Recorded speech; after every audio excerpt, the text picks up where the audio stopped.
और ये आए हैं अब आपके पास रचना के आधार पर वाक्य भेद। और ये 3 प्रकार के होते हैं। नंबर 1 सरल वाक्य।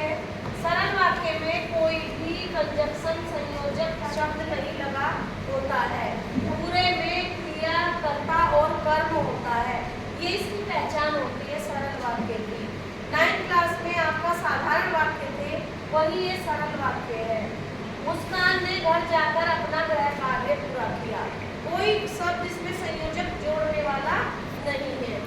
मिश्र वाक्य क्या होते हैं? जिसमें एक वाक्य दूसरे वाक्य के बिना अधूरा है, मिश्र वाक्य मिले हुए, और इसमें संयोजक शब्द लगे रहते हैं जब, तब, जैसे, तैसे, ज्यों-ही, त्यों-ही, क्योंकि, की। ये वर्ड इसमें लगे रहते हैं इन वाक्यों को जोड़ने के लिए। जब तक आप ये वाक्य दूसरे वाक्य से नहीं जोड़ोगे, इसका अर्थ अधूरा रहेगा, इसलिए इनको मिश्र वाक्य कहते हैं, याद रखना। और इसमें मोस्टली जो 2 जोड़े में जो संयोजक होते हैं वो आते हैं। और एक सबसे बड़ी पहचान इसकी की, इसमें की भी आता है।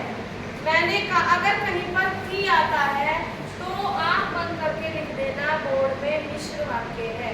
मैंने कहा कि अपनी पुस्तक खोलो, मैंने कहा कि अपनी पुस्तक खोलो।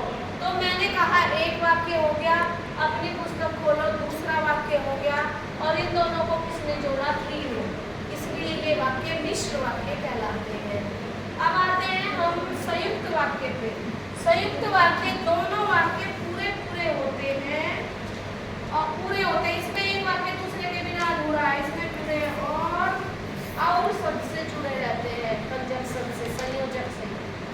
इसमें एक ही संयोजक होता है, इसमें 2 भी हो सकते हैं। इसमें अधूरा है। जब मुस्कान घर पहुंची तो आप पूछेंगे तो क्या हुआ? तब उसने अपना गृह कार्य पूरा किया, तब जब वो घर पहुंची।